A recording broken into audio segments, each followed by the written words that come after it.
Today, President Trump addressed the firestorm that's erupted following the departure of his national security advisor, Mike Flynn. The president asked for General Flynn's resignation on Monday due to an eroding level of trust, according to the White House.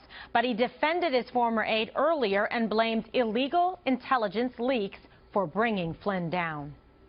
Michael Flynn, General Flynn, is a wonderful man. I think he's been treated very, very unfairly by the media. As I call it, the fake media in many cases. And I think it's really a sad thing that he was treated so badly. I think in addition to that, from intelligence, papers are being leaked, things are being leaked. It's criminal action, criminal act, and it's been going on for a long time before me. But now it's really going on. And people are trying to cover up for a terrible loss that the Democrats had under Hillary Clinton. I think it's very, very unfair what's happened to General Flynn, the way he was treated, and the documents and papers that were illegally, I stress that, illegally leaked. Very, very unfair. Okay, a very strong statement coming from the president, from the commander-in-chief in defense of his friend, someone who was loyal to him from the very beginning, General Michael Flynn. Eric, if you take these two statements, the one that was read yesterday, that was a prepared statement, you saw that Sean Spicer was reading it when this announcement went out, and the juxtaposition with these words that the president had today. So I don't think they're, so all day long I'm hearing, oh, how can you justify this, how can they say this, and then that.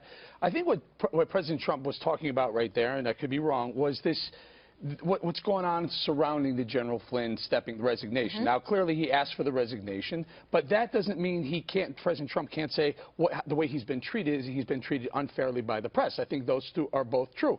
I think he was asked to step down because of what he did with Vice President Pence. He put him in a place where he went out in the Sunday shows and talked about speaking to Flynn, and Flynn giving him his word that he hadn't spoken with the Russians, later to find out that there may be some, I don't know, 9 sources by the Washington Post and others saying that it happened. So he asks for the resignation. He gets it, but still, it's all day long. It's a pounding. The New York Times piece today was very, very long, and everyone was referring to the New York Times piece today and the taking down of Flynn.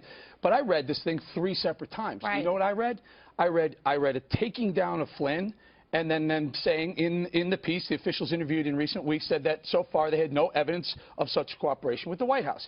Then I heard a taking down of Paul Manafort. Mm-hmm. And then they walked that one back a little bit. They softened that tone, saying, well, he's not charged of any crimes. And then I saw another one about the dossier that they allegedly had on Donald Trump, the Russians, that was going to be used to blackmail him.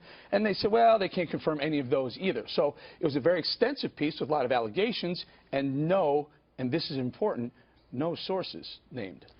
Yeah, it's pretty unbelievable, Dana, but it was, at least there's a comprehensive piece to go through it all and kind of lay out the whole story and the scenario, and there's a lot of moving parts here. What's your takeaway today now at this point after hearing all of it and reading these different competing pieces? Well, I thought where they left the story yesterday was probably the best place that it was, which is that the president asked for the resignation after this eroding trust. If you can't trust the National Security Advisor and administration, there's a trust problem within the West Wing and in the administration, that's going to continue to be a problem. So I thought that they acted decisively, even if it was maybe a couple of weeks late, but they get it done, they get it in a box. That's the story of the day.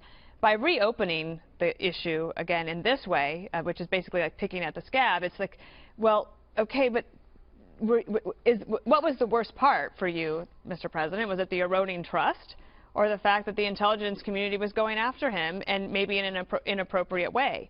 And if they hadn't gone after him, but you still knew this other information, would the trust have been eroded? And so I think that they're going to have another day's worth of story, maybe the next few days. They're just going to have to grin and bear it with this story, because it's not going to end. The other thing I would say is that there's so much that we don't know. And I think there's no shame in saying, I don't know. If you're speaking for the president or even the president, I mean, I don't know how much he knows. There's all of these different leaks, all this other information that's coming out from different sources, and that's a little bit unnerving, but especially if you are speaking for the president and you're not the president, you don't have access to all the information that the Justice Department or FBI has. There's no shame in saying, I don't know. Because if you say something today that turns out to be wrong 3 days from now, you're going to have to revisit it all again. So I would just tap the brakes, slow down a little bit and not try to answer everything. Okay, Greg, what do you make of the comments, and in particular the president's defense of Flynn and the focus on the intelligence leaks? I would like to address all the people that are worried that this is going to be something really big and that Trump is going to be done.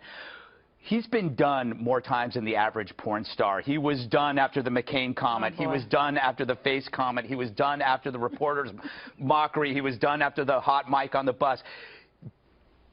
Everybody's got to calm down, calm down. Let's not forget how the Dems in the media played down President Obama's hot mic moment with Medvedev. Remember when he said, oh, don't worry, after the election, we'll deal with it? That seems a little bit worse than this. And let's not forget Ted Kennedy, who plotted with the KGB to prevent Ronald Reagan from becoming president. He had secret contacts with Russians back when the Russians were really the bad guys, when it was the USSR, when they were communists. And I don't remember an activist left-wing media blowing their minds over that. Here's the irony, though, that the one thing that Trump is known for saying, you're fired, right? But there's one thing he didn't do enough of, and that is firing. He didn't drain the swamp, and now the swamp is trying to drain him. You have all these Obama loyalists, these deep state, intelligence people that are trying to bring him down because they happen to still be there. They're still there. He probably needs to stop hiring the Omarosas and start firing the loyalists from the past. Did you ever think you were going to say that statement? Yes, I don't even know what I just said. I know, exactly. All right, so Juan, hello there. Hello. Hello. So obviously a lot of reading material today, which I know you did. What do you think about how this was handled? Now, when you look at the past 24 hours, sort of the genesis of this and now the aftermath. Well, I mean, I guess there are a couple questions about the handling. I'd say the number one question, and it was raised today in some papers, was did these intelligence agencies have a court order when they, in fact, were conducting the surveillance? Because normally, if you're an American on the phone line, even if you're talking to a foreign official, you're protected by intelligence agencies. So that was not the case here. So what was going on? Why were they looking into his conversations? It's obvious that I think that it's tied into the question of whether or not Russia was interfering in the campaign, the election season. And here, Eric, I think that's where the New York Times was saying it's not just Flynn, it's Carter Page, it's Roger Stone, people associated with Trump who were in constant contact with Russian intelligence officials during the course of the campaign. I'm just quoting the New York Times. The officials interviewed in recent weeks said that so far they had no evidence of such cooperation. No. I said they were in contact. Roger Stone, by the way, Roger Stone wasn't part of the campaign. No, Roger Stone was very much a part at one point and then distanced by Trump. It always involves, but he's clearly an associate of Donald Trump. Well, he's known him I think right now, though, the big problem for Trump is, I listen as all of you seems like, hey, calm down, it's not the end, says Greg. But I want to tell you something. I see Republicans right now, Mitch McConnell, in the Senate Majority Leader saying, we're going to have a deep, real investigation by a Senate that's led a majority by Republicans into what happened with the Russians in this campaign. And you see Roy Blunt of Missouri, in addition to, normally people say, well, it's John McCain, it's Lindsey Graham. But now there's a good group of Republicans who are saying, you know what, something's wrong here, and we're not going to get our shoes messed up by what Trump is up to. But that's what I have to agree with. Andrew McCarthy has a great piece in National Review today. All he says is, if you release the tape of the phone conversation, it ends this. If the phone conversation shows that Flynn talked about sanctions, then it was good that Flynn got fired. If you listen to the phone call and you find out that there's nothing there, then you realize there's nothing there. But yeah, whether it's one quick sentence or it's pages of it, but the FBI investigated and didn't find evidence of wrongdoing. Yeah, and I don't think even that is the reason he got fired. I honestly think he was, even if they did find that there was a discussion with a Russian diplomat and it may have included, it doesn't violate the Logan Act.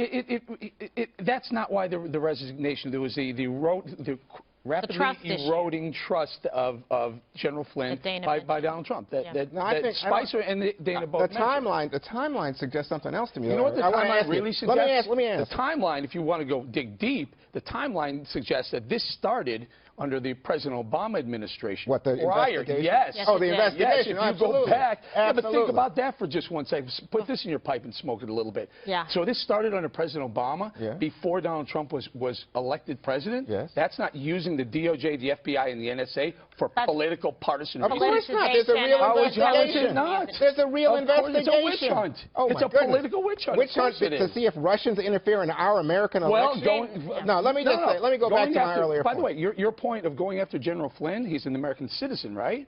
Yeah, that's right. But he was acting. He was acting in a way so as to interfere with U.S. foreign I'd love policy, to see with the FISA sanctions. court. I'd love to see the evidence of But FISA what I court. was going to say to you earlier was, He was in the the terms of incoming head of the council. yeah, so you can of have a course he's conversation, but you can't undermine That is- American That's why the sanctions. phone call, you got to hear the phone call. Right, so let's but hear it. there is But no here's what- evidence that he undermined it. That's We what don't that would be have the. That's what Greg is talking. Let's see Right. let's see the transcript. But I just I wanna wanted to get Jane in before we say go. say something quickly to Eric. The timeline suggests that President Trump got the information actually through his lawyer from Sally Yates, who was then the acting Attorney General. And then he gets. Wait, let me finish. That's Let me the finish. liberal timeline. No. This is a Sure, real timeline. okay. So then the lawyer tells Trump, "This is up." Trump then has Fires. a meeting with Pence. Yeah, he fires has a Yates, I meeting. got it. He has a meeting with Bannon, but he doesn't tell. Guess who? Vice President Pence. Hey, guess what? This guy lied to you. Now that's bad news for There's a Pence. good- there's- an there- investigative and it's press questioned. report. There's a good indication that this started even prior to Yates getting this information, and that would have been when The President. investigation did. And Yeah, well, is And that we a don't know. problem? I want to get Dana's well, final word in on this. we don't know why. And so that's would what I'm help. saying. It would That, help.